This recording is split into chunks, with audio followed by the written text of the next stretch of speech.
우리 부동산 시장이 뭐 본격적인 침체기에 들어선 건지, 네.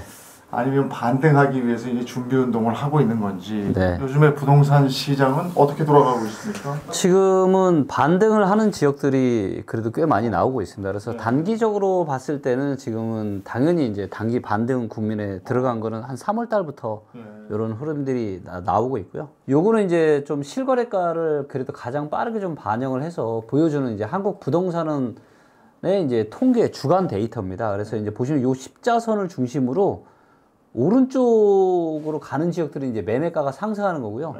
왼쪽으로 가면 이제 매매가가 떨어지는 거예요. 그래서 언뜻 봐도 일단은 왼쪽 밑으로 떨어지는, 즉 매매가랑 전세가랑 둘 다 떨어지는 지역들이 굉장히 많죠. 근데 반면에 지금 오른쪽으로 이렇게 도는 지역들을 보이시죠? 보시면 이제 세종, 그 다음에 용인시 처인구, 지금 반도체 클러스터 호재가 있는 처인구가 가장 지금 매매가 상승이 크고요. 그 다음 밑에 보시면 이제 서초구도 보이시죠? 네, 그래서 일부 지역들이 지금 이제 가격이 바닥치고 지금 상승으로 돌아선 거를 지금 확인하실 수가 있고, 근데 이제 여전히 또 상당수 지역들은 요 십자선에서 밑으로 왼쪽으로 지금 많이 하락을 하고 있는 걸로 봐서는 여전히 지금 대세 하락장 중에 지금 일부 지역들에서 지금 반등이 나오고 있는 이런 모습으로 확인이 좀 되는 것 같습니다. 세종 같은 데는 워낙에 많이 떨어져 있었으니까 그렇고, 네. 용인시 처인구 저쪽도 저기는 지금 반도체 호재가 있습니다. 그렇죠. 네. 서초구도 많이 떨어져 있었나요? 네네. 요거를 좀 복잡하니까 서울만 따로 좀 보여드릴게요. 서울에 이제 송파구 같은 경우가 확 돌아섰네. 네, 이렇게 매매가랑 전세가마저 지금 다 상승으로 돌아섰고요. 많이 빠졌었고. 너무 많이 빠진 지역이니까. 그다음에 이제 서초구 같은 경우도 전세는 여전히 약세지만 매매가가 지금 4월 17일부터 4월 17일 데이터부터 이렇게 계속 상승으로 돌아서고 있고, 강남구도 돌아서고 있고, 강동구도 돌아서고 있고요. 근데 이제 반면에 여기 이제 보시면 광진구나 도봉구나 강서구나 이런 데들은 서울에서도 여전히 좀 하락을 하는 지역들이 좀 많이 있긴 합니다. 근데 저쪽 지역이 소위 얘기해서 영끌 많이 했던 데 아닙니까? 네, 맞습니다. 아무래도 이제 뭐 좀 가격대가 나가는 뭐 강남, 서초 뭐 이쪽 지역들은 대출 자체가 아예 안 되다 보니까 그러다 보니까 2021년에 고점의 시기에 사신 분들도 현금으로 사신 분들이기 때문에 이제 급할 게 없는 거죠.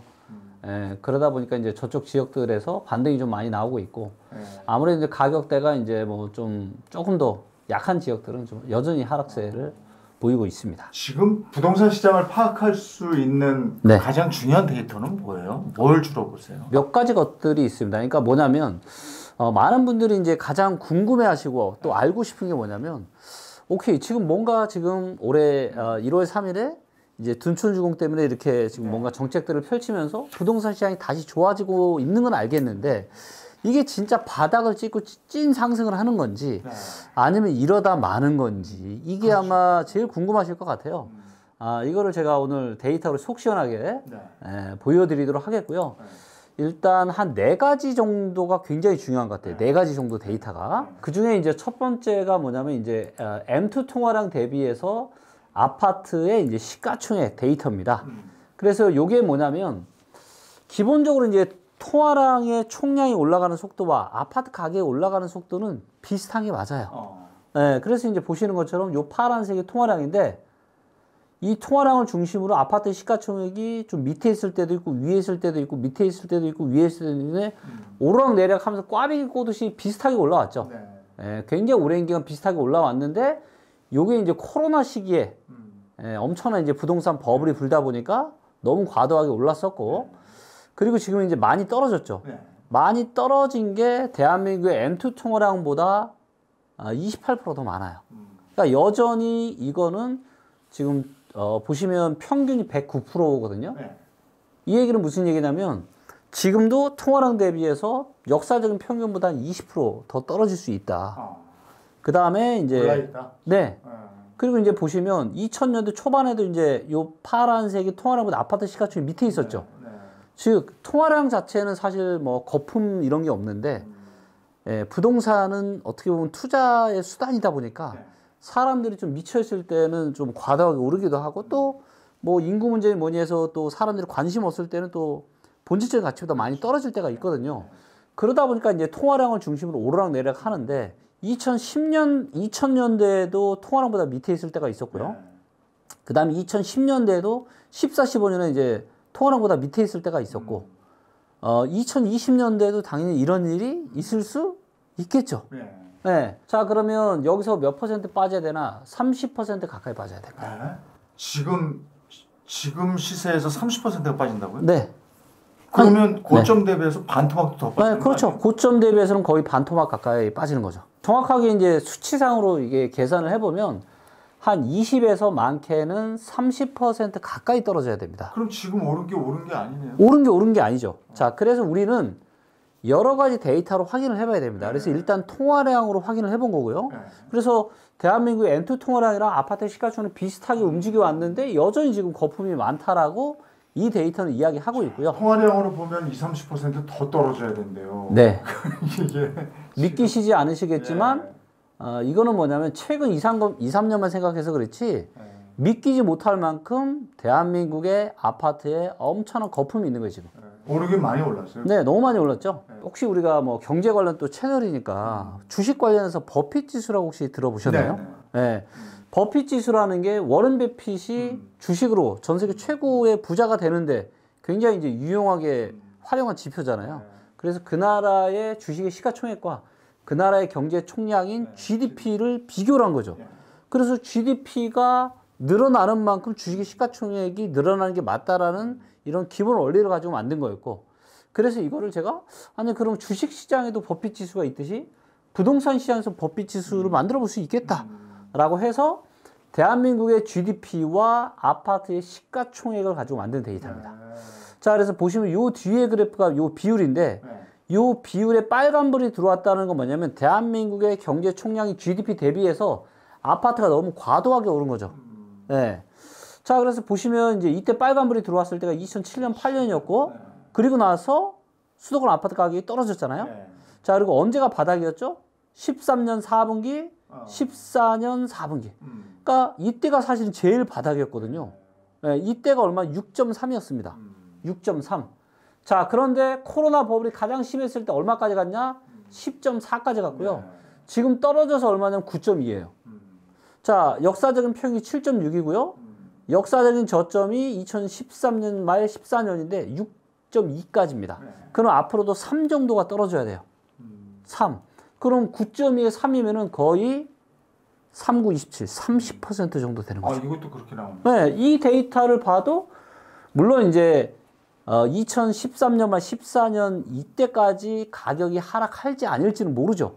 평균 정도인 7.6만 봐도 지금 한 1.6 정도 떨어져야 되는데 이거 봐도 한 20%. 최소한 20에서 많게는 30%까지 떨어질 수 있다라고 지금 우리 통화량 데이터나 부동산 버핏 지수가 그런 얘기를 하고 있어요. 이 데이터는 뭐냐면 서울의 소득 대비해서 아파트 가격의 비율을 나타내는 우리가 보통 PIR이라고 하죠.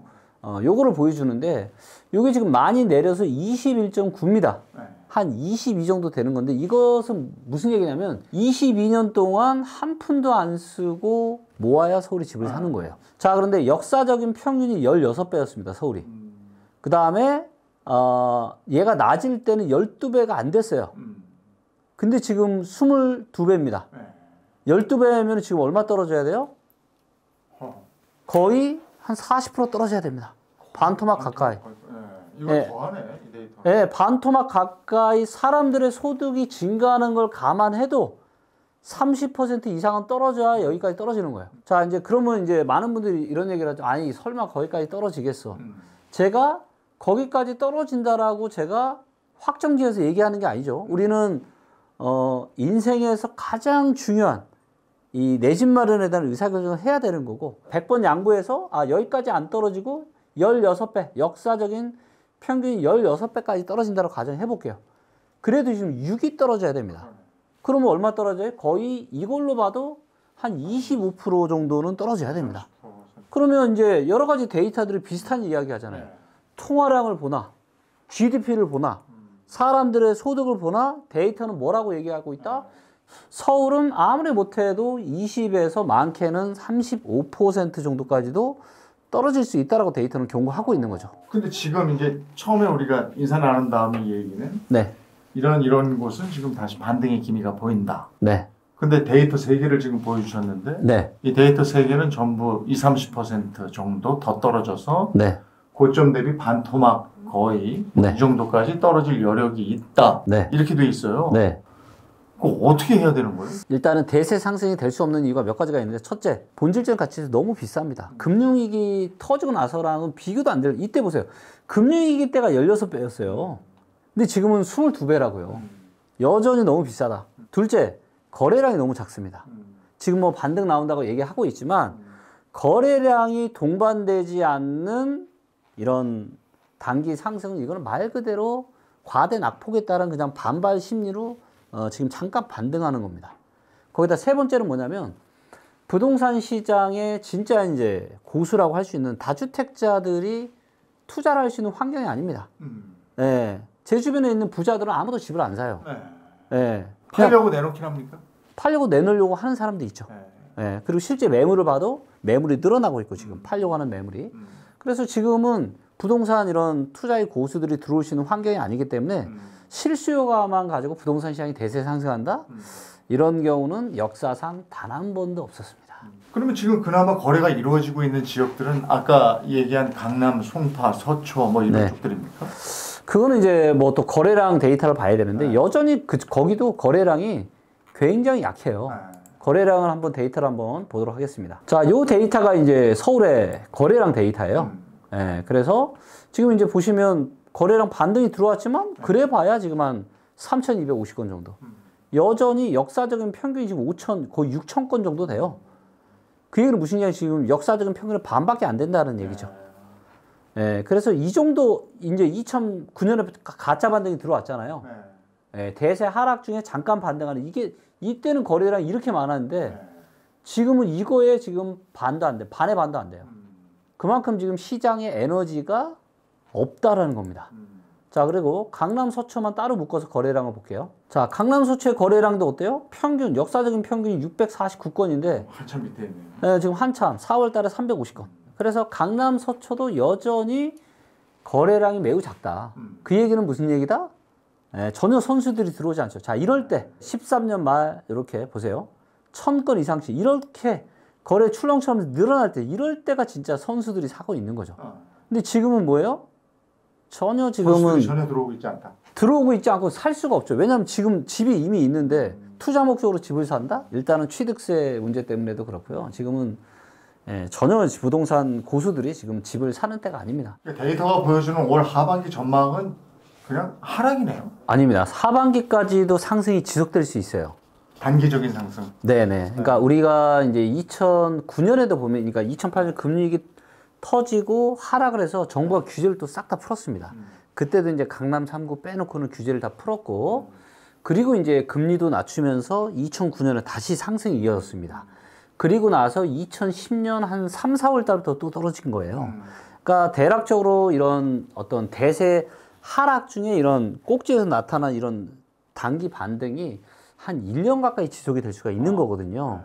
그렇다면 이제 올해 한 3월 달부터 반등이 지속이 됐기 때문에 아주 길게는 내년 한 3, 4월 달까지도 반등이 이어질 수 있습니다.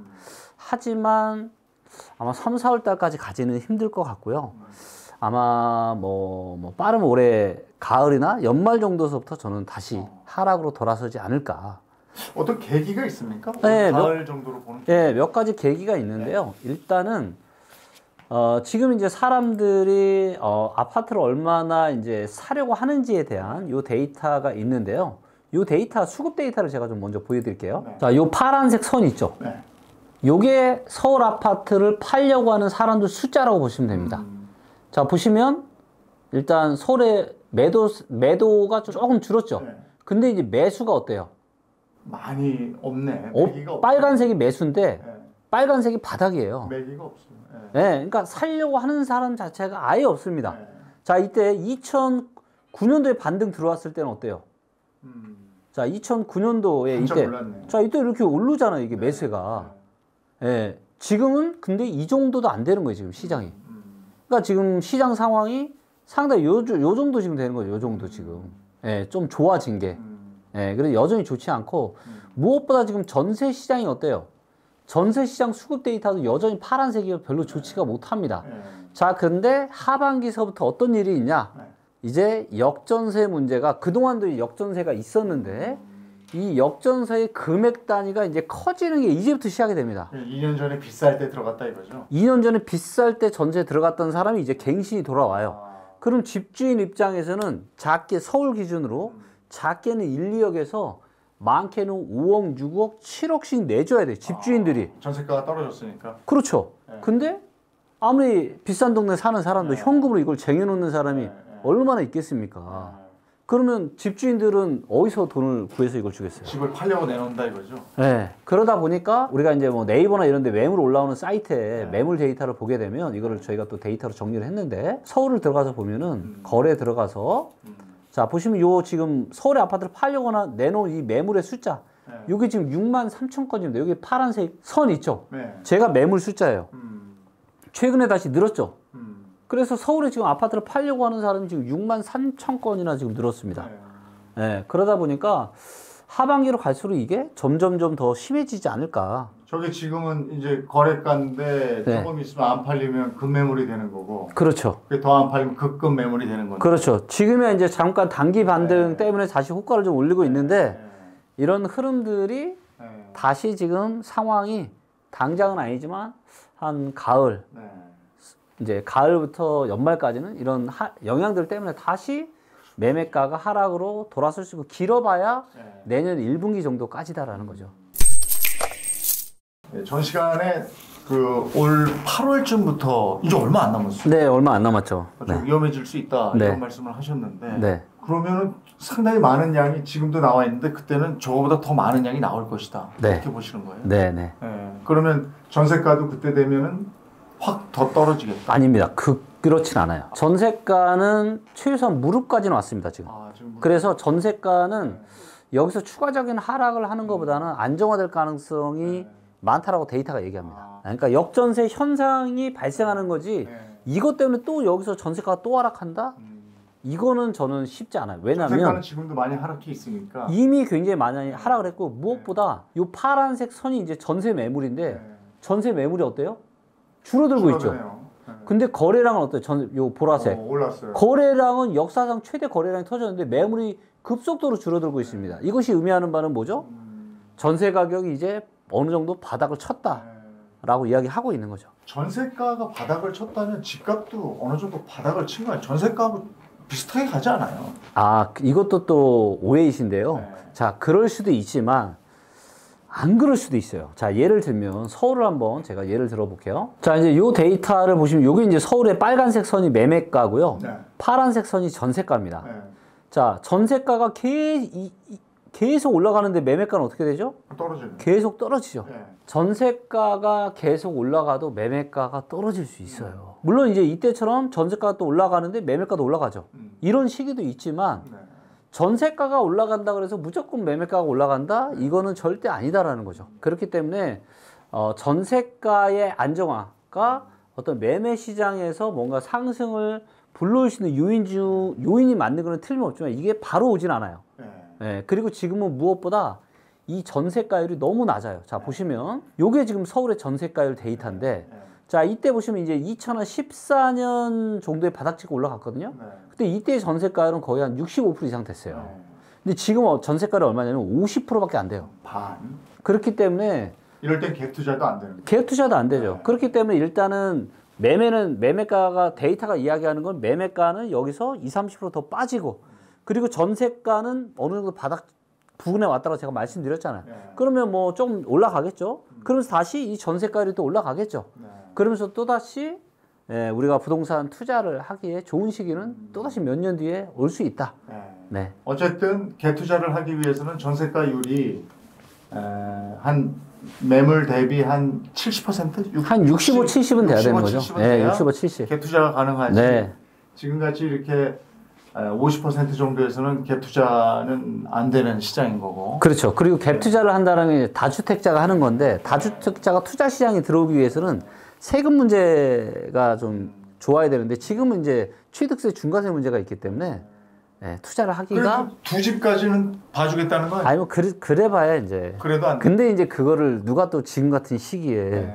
무서워서 갭 투자를 하겠습니까? 역전세난이 일어나고 네. 그렇게 되면은 세입자 입장에서는 깡통 전세 문제 네. 이런 것까지 불거질 텐데 그러면 네. 부동산 시장에 대형 혼란이 온다는 거 아니에요? 네, 상당히 좀 혼란이 올 수 있죠. 네. 네, 그래서 이제 사실 정확하게 얘기하면 이제 집주인들이 문제죠. 네. 세입자한테 돈을 내줘야 되는 집주인들이 문제고 네. 이것 때문에 매매가에 또 안 좋은 영향을 끼칠 수가 있는 거고. 근데 전세 시장은 이미 이제 거의 한 무릎 정도까지 왔기 때문에 전세 시장 자체는 이제 좀 뭐 이런 역전세 문제가 발생한다 할지라도 전세 시장은 안정화될 거라고 또 보고 있고요. 그 다음에 이제 정부에서 무슨 뭐 전세 제도 자체가 뭐 한계에 왔다 뭐 이런 말씀들을 좀 많이 하시는데 이거는 좀 뭘 좀 너무 잘못 알고 계신 거 아닌가 저는 그런 생각이 좀 들고요. 전세는 지속된다. 네, 왜냐면 일단은 거래량 데이터만 봐도 자 거래량이 어떻죠? 전세는 확 올라가네. 역사상 최고 거래량이 터졌죠. 네. 이 이야기는 무슨 얘기냐면 지금 전세를 얼마 전에 2월달, 3월달에 지금 계약하신 분들이 대한민국 역사상 가장 많다는 얘기예요. 근데 이런 상황에서 전세를 어떻게 없애요? 그러니까 지금 정부가 제가 보기엔 조금 핵심을 제대로 못 짚은 게 뭐냐면 전세제도 자체는 문제가 없어요. 그런데 뭐가 문제였냐면 2020년에 코로나로 인해서 자산시장의 거품 그리고 초저금리가 되었고 그러다 보니까 이제 전세가가 오를 수 있는 왜냐면 금리가 싸니까 그리고 자산시장이 좋으니까 전세가 좀 올라가도 문제가 없단 말이에요. 근데 하필이면 또 그런 시기에 지난 정부가 임대차 3법을 통과시켰잖아요. 2020년 7월 달에 7월 말에 그러면서 8월 9월 달부터 전세가 급등을 해버린 거예요.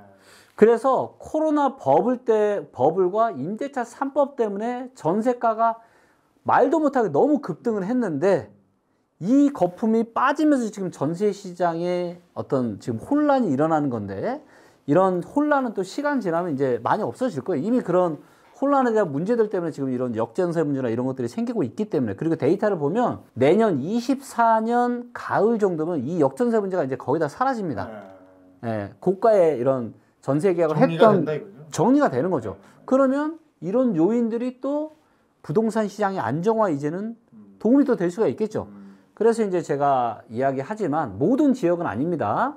일부 지역에 따라서는 이제 내년부터 좀 좋은 기회가 올 거고 상당수 지역들은 한 25년이나 아무리 늦어도 26년부터는 다시 좀 좋아지는 그런 상황이 펼쳐지게 될 겁니다. 빠르면 24년이나 한 25년에는 왜 기회가 올 수도 있냐라고 제가 이야기를 하냐면 서울이 아니라 일부 지방으로 한번 가볼게요. 자, 예를 들면 울산으로 한번 가보겠습니다. 울산. 자, 이제 보시면 요게 이제 울산의 소득 대비한 아파트 가격인데 지금 몇 배냐면 5.8배예요. 지금 녹색불이 살짝 녹색불 들어왔죠, 지금. 자, 2019년 7월 8월 달이 저점이었습니다. 소득 대비해서. 이때가 얼마냐면 5.4였어요. 그리고 이제 보시는 것처럼 이 매매가 주황색이 떨어지다가 바닥 찍고 올라가기 시작한 게 7, 8월입니다. 2019년. 이 소득 대비한 저평가 인덱스가 5.4배 됐을 때 정확하게 바닥 찍고 올라가기 시작했거든요. 자, 그 다음 2000년대, 한 13년에 바닥도 얼마냐? 5.4였어요. 그러니까 소득 대비해서 5.4 정도면은 울산의 아파트는 거의 이제 바닥이라고 볼 수가 있는 거예요. 자, 근데 지금 5.8이잖아요. 그럼 5.4면은 0.4죠. 그러면 한 7, 8%? 7, 8%만 떨어져도 여기까지 떨어지는 거예요. 자, 이 이야기는 무슨 얘기죠? 울산의 아파트 가격은 지금 무릎까지 떨어졌다. 예. 완전 저점이라고 볼 수는 없지만 한 무릎 정도인 거죠. 그렇기 때문에 우리가 또 여기서 제가 데이터의 중요성에 대해서 잠깐 언급을 좀 하고 가고 싶은데 데이터가 좋은 거는 뭐 이걸 투자를 잘할 수 있다, 내 집 마련을 잘할 수 있다 이것도 있지만 훨씬 더 중요한 건 뭐냐면 잘못된 의사결정을 하지 않게 만들어줍니다. 자, 부동산이나 투자에서 잘못된 의사결정은 뭐냐? 무릎 밑에서 파는 겁니다. 어깨 위에서 사는 거예요. 제가 2021년에 그렇게 집 사지 말라고 제가 말씀드렸고 21년 10월 달에 지금 10년에 한 번 올까 말까 한 절호의 매도 기회니까 무조건 빨리 팔아라라고 제가 데이터에 근거해서 말씀드렸고 이 정확하게 맞아 떨어졌잖아요. 근데 울산은 어때요?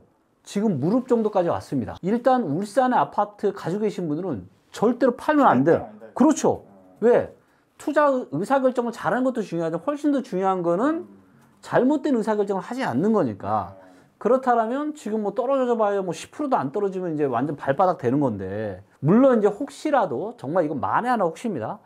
혹시라도 금융위기나 뭐 정말 이제 IMF 같은 뭔가 경제위기가 터졌다. 그러면 여기까지 떨어질 수도 있겠죠. 과거의 저점이 한 4.3 정도 되는데, 이런 일만 아니면은 이제 거의 지금 한 떨어질 만큼 다 얼마 떨어질 게 별로 없어요. 그렇기 때문에 울산에 계신 분들은 조금만 더 참으시면, 또 울산에 이제 입주 물량을 보잖아요. 자, 울산의 입주 물량을 보니까 올해만 많아요. 그죠? 내년부터 좀 줄어들죠. 그래서 올해 지나면 내년부터 입주 물량도 급감을 하기 때문에 계속 줄어들기 때문에 울산은 아마도 내년이나 아무리 늦어도 25년에는 반등 들어올 확률이 아주 높다라고 데이터가 이야기합니다. 울산은 저런데 지난번에 봤던 서울 데이터를 봤을 때는 20-30% 더 떨어질 여력이 있다. 네. 그렇게 되면 그 지금 팔 수 있는 기회가 있으면 집을 매도하려고 하시는 분들은 지금 파는 게 낫겠네. 이거는 이제 제가 과감하게 말씀을 못 드리겠습니다. 왜냐면은 제가 21년 10월 달에 제가 10년에 한 번 올까 말까 한 조례의 기회다라고 제가 그 영상 몇 군데 찍고 나서 제가 평생 살아도 못 먹으려고 그때 다 먹었습니다. 근데 시간 지나놓고 보니까 사실 그때가 제일 정확한 고점이었어요. 물론 지금은 많이 떨어졌다, 지금 단기 반등이 나오고는 있어요. 여전히 고평가지만 여기서 제가 또 10년에 한 번 올까 말까 파세요라고는 제가 감히 제가 그런 얘기는 못 할 것 같고요. 이거는 뭐 우리 시청자분들이 적당히 알아서 뭐 이런 거 좀 한번 한 20% 하락? 오케이, 나 견딜 수 있어. 그러면 이제 뭐 하시는 거고. 근데 내가 최악을 가정했을 때 데이터로 보니까 한 30% 가까이도 떨어질 수 있는데 내가 혹시라도 이런 일이 발생했을 때 나를 생각을 해봐야죠. 내가 너무 힘들고 파탄 날 수 있다. 그럼 뭔가 이제 고민을 좀 해보셔야죠. 사실 분들은 그러면 사실 분들은 조급해하지 마라. 지금은 서울은 제가 보니까 배꼽에서 한 명치 사이 정도 됩니다. 아직 아니다. 무릎 좀 왔을 때. 무릎 좀 왔을 때 사야 됩니다. 그래서 그럼 무릎 왔을 때 신호는 뭐예요? 저런 그래프가 나오는 그때입니까? 아까 무릎 왔을 때는 뭐 여러 가지 데이터가 있지만 이렇게 이제 울산처럼 이렇게 소득 대비해서 이제 일단 녹색불이 들어와야 되는 거죠. 우리가 신호등, 제가 이걸 신호등 개념으로 만든 거거든요. 녹색불이 들어왔을 때는 신호등 건너면 안전하잖아요. 빨간불 들어오면 신호등 건너면 위험하잖아요. 그런 개념이기 때문에 서울은 여전히 지금 역사적으로 봤을 때 너무 빨간불이고 최소한 20%는 하락을 해야 이제 녹색불이 들어오기 시작합니다. 그렇기 때문에 기다려라. 지금은 매수하실 분들은 무조건 기다리셔야 돼요. 이거는 그러니까 지금 파는 거는 제가 감히 말씀 못 드리는데 지금 사려고 하시는 분들은 제가 감히 말씀드릴게요. 지금 사지 마시고 기다리세요. 반드시 2, 3년 안에 절호의 매수기에 옵니다. 자, 2023년 하반기를 앞두고 부동산 시장의 전망을 김기현 대표와 함께 데이터로 알아봤습니다. 서울의 평균 정도 되는 지역이 어디예요? 서울의 뭐 평균이라고 하면은 뭐 동작구나, 대체적으로 서울은 거품이 너무 많아요. 거품이 너무 많고, 하지만 일부 지방 같은 경우는 이제 거품이 이미 너무 많이 꺼진 것들이 있고, 또 반면에 제가 또 이제 무슨 얘기를 드리고 싶냐면, 자, 아까 이제 데이터에서 보셨지만 지금 2023년에 가장 매매가가 많이 올라간 데가 어디예요? 용인시 처인구입니다. 그러니까 아까 자, 이거를 한번 데이터를 다시 한번 제가 보여드릴게요. 전반적인 이제 부동산 시장이 이제 3월 달에서부터 반등이 들어왔거든요. 근데 요거는 뭐냐면 이제 요 십자선을 중심으로 오른쪽으로 가면 매매가가 올라가는 거고, 왼쪽으로 가면 매매가가 떨어지는 거예요. 그다음 위로 올라가면 전세가가 올라가는 겁니다. 근데 보시면 가장 오른쪽으로 올라간 데 있죠. 얘가 누구냐면 지금 용인시 처인구입니다. 자, 그래서 23년 3월달 이후로 전국에서 가장 많이 오른 데가 용인시 처인구인데, 용인시 처인구가 이렇게 올라간 혹시 이유에 대해서 알고 계신가요? 많이 떨어졌으니까 많이 올라간 거 아니에요? 그리고 아까 지난 시간에 말씀하신 게 그 반도체. 네, 맞아요. 자, 이제 요거를 이제 지도에서 우리가 지적도를 누르면 이런 개발 계획이나 이런 것들도 다 볼 수가 있어요. 반도체 클러스터가 어디냐면 바로 여기예요. 여기. 그래서 여기를 중심으로 여기거든요. 오른쪽에는 이천이 있고, 왼쪽으로 이제 동탄이 있습니다. 동탄도 있고, 뭐 평택도 있고, 안성도 있고. 자, 그러면 여기에 이런 반도체 공장들이 막 만들어지게 되면은 사람들이 어디에서 생활할까요? 여기에 만들어진 이천으로 갈까요? 경기도 이천으로 갈까요? 아니면 이쪽으로 갈까요? 그쪽으로 가죠. 왼쪽으로 가겠죠. 네, 왼쪽으로 가죠. 왜냐면 이미 기반 시설들이 네. 이쪽은 다 있으니까. 네. 자, 그런데 저는 이제 앞으로 이제 대한민국 부동산의 완전 핵심 지역이 될 거라고 저는 보는데, 자, 제가 거리를 재볼게요. 네. 반도체 클러스터 지역에서 여기, 그 다음에 여기 좀만 가면 고덕이거든요. 고덕 신도시. 그 다음에 여기가 동탄. 이렇게. 이렇게. 이런 반도체 트라이앵글. 동탄, 용인, 고덕. 그래서 요렇게가 지금 대한민국에서 대한민국 먹여 살리는 가장 핵심 사업인 반도체. 저는 이제 단기적인 흐름을 말씀드리는 게 아니라 이 반도체 사업 국가에서 지금 완전 이제 육성을 하려고 하는 거잖아요. 그럼 여기에 지금 안 그래도 일자리가 많은데 이쪽에 지금 또 얼마나 많은 일자리가 들어오겠습니까? 자족 도시다 이거죠. 그렇죠. 그래서 이쪽이 지금 엄청나게 저는 중장기적으로 봤을 때 아주 저는 좋아질 지역으로 좀 보고 있습니다. 1가구 2주택을 준비하시는 분들은 네. 생각하시는 분들은 네. 이 정도에서 한번 생각해 보시면 저런 지역들 좋죠. 그리고 또 꼭 집이 아니라 땅 같은 경우도 저는 좋을 거라고 좀 보고 있고요. 앞으로 이제 지금도 일자리가 많지만 앞으로 일자리가 많아질 지역들. 평택 같은 경우는 전국에서 우리가 이제 여기 들어가면 랭킹 들어가면 일자리 데이터를 볼 수가 있거든요. 일자리, 이렇게 일자리. 그럼 일자리 숫자로 보시면 시군구 기준으로 보면은 강남 뭐 일자리 많은 거 알고 계실 거고 평택이 9등이에요. 시군구 기준으로 평택이 9등입니다. 엄청난 거예요, 지금. 마포보다 일자리가 많아요, 평택이. 그 다음에 이제 이쪽도 동탄, 화성시도 어때요? 화성시도 일자리가 24만 6천 개잖아요. 화성 많죠? 그 다음에 평택 많죠? 이쪽이 다 화성이잖아요. 네. 그 다음에 용인 이쪽에 반도체 클러스터 들어오고, 청인구 쪽에. 그럼 이쪽 라인이 이제 엄청나게 앞으로 대한민국에서 가장 일자리 핵심 지역들이 될 거고, 부동산도 아마 이쪽 지역들이 좀 계속 좋지 않을까. 근데 이제 장기적으로 봐야 되죠. 예, 장기적으로 봐야 되는 거고, 네. 그 다음에 투자 시기를 잘 가늠져야죠. 투자 시기를. 예, 그리고 이제 그런 것들은 가능한 한 데이터에 근거하시면 훨씬 더 정교하게 잡아내실 수가 있으실 거고요. 네. 요즘에 분양 물량은 어때요? 분양 물량이 많아서 청약 같은 건 어때요? 최근에 이제 조금 분양 시장이 사실 작년 말까지 너무 안 좋았잖아요.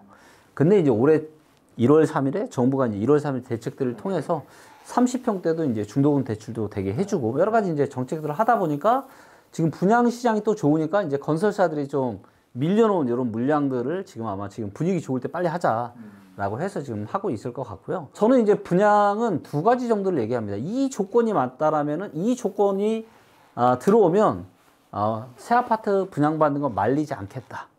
그러니까 이게 뭐 10년에 한 번 올까만 절의 기회라고는 제가 말씀 못 드리지만 지금이라도 해도 그건 나쁜 선택은 아니다. 자, 첫 번째가 뭐냐? 주변에 오래된 아파트들이 많아야 됩니다. 안 그래도 주변에 새 아파트가 많아요. 새 아파트가 많은데 새 아파트가 들어와. 이거는 그닥 희소성이 없잖아요.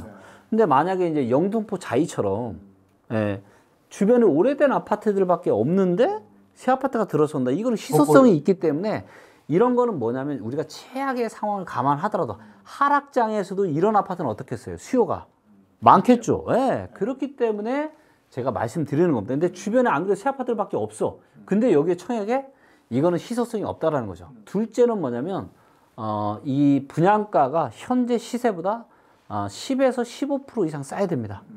그래서 가격이 현재 가격보다 싸고 희소성이 있는 이런 거를 분양을 지금 받으시는 거는 뭐 나쁜 선택은 아니다. 그렇게 말씀드릴 수 있습니다. 저 반도체 클러스터는 미래 이제 그 개발 계획이잖아요. 네. 반도체 공장이 들어서면서 네. 자족 도시가 가능하기 때문에 네. 10년 더 내다보고 미래 가치가 있다 이렇게 판단하시는 건데 그러면 저런 자족 기능 네. 그다음에 옛날에 학군 봤단 말이죠. 네, 근데 학군. 지금 뭘 봐야 됩니까?